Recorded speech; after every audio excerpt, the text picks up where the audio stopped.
I will now summarize in English the gist of the press conference provided just now on developments and relief efforts taken here in Thailand since yesterday's broadcast.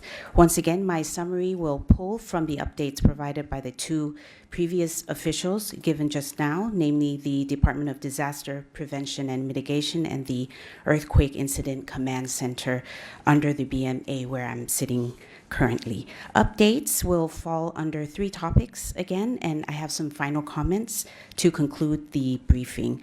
Firstly, on the issue of ongoing search and rescue operations at the State Audit Office building site in Chatuchak. The relevant authorities remain hopeful and will intensify their work around the clock as they enter into the third day. Signs of life have been detected in one area of the site early this morning. A wall has been set up around the site, and media friends who are covering the issue right now on site will have seen this, and this is where the search and rescue teams are currently operating.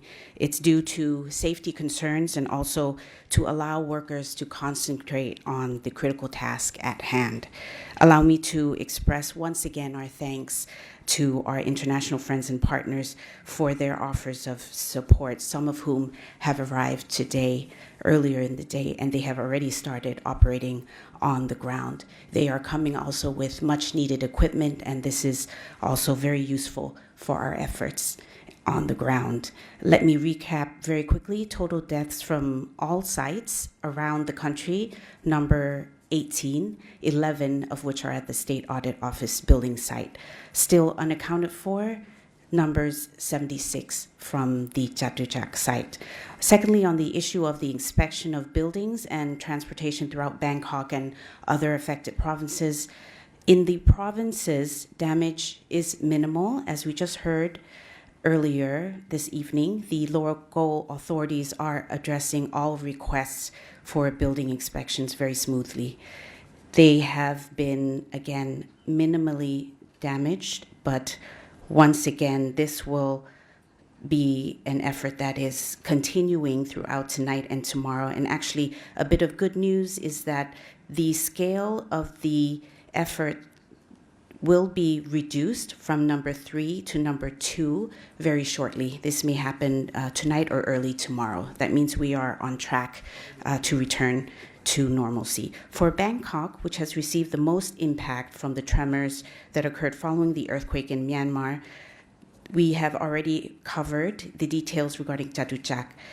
In the Bangkok metropolitan area itself, we continue with the support of volunteer engineers and related authorities to conduct building inspections. The total number of cases received through the Trafi Fondu and the 1555 number amount to 12,000 approximately. This is up from 6,000 yesterday. And the total number of cases addressed, number 9,874, which amounts to a little over 300 buildings across Bangkok. Again, they are being addressed according to the traffic light color-coded system. Agencies, private entities, and individual households are advised to plan for a smooth return to their buildings and make any contingency plans should safety remain an issue. Traffic conditions in Bangkok are gradually improving. I hope everyone is noticing that.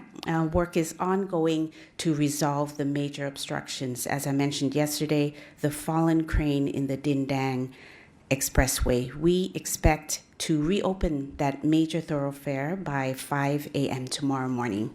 That's 0500 in time for the morning rush hour. All BTS lines have resumed operation except for the pink line that runs through Jangwatana, with authorities looking to have it reopened as soon as possible.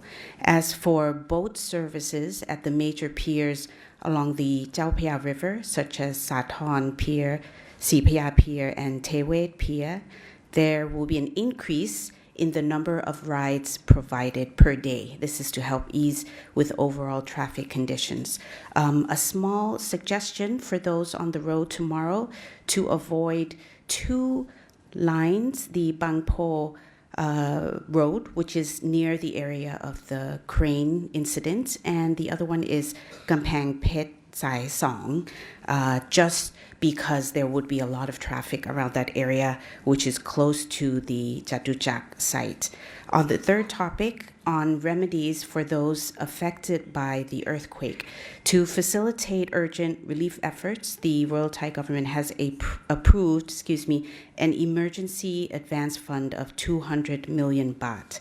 Those affected by the incident, such as those injured and whose accommodations are damaged, will receive compensation in accordance with the relevant regulations and criteria. I am now at final remarks on the overall situation at this time. As we head into the work week tomorrow, Monday, the Thai government would like to assure our international residents that business operations and services for residents and tourists alike, including hospitals, are back at full capacity. As for schools, please kindly check with your child's schools regarding any additional closures for final building inspections, which may be the case tomorrow.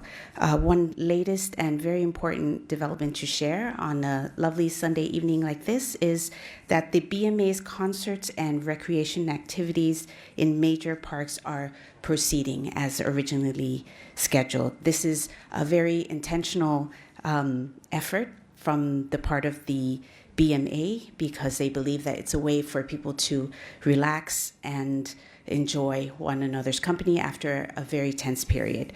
Thanks in particular to the Deputy Governor and the Governor of the BMA and their team for working tirelessly around the clock to assure us that the Big Mango is up and running, safe and backing business. As we've been saying here in the command center and around Bangkok, indeed Bangkok, we are okay. We will be back tomorrow at this time with further updates for you. Thank you for tuning in.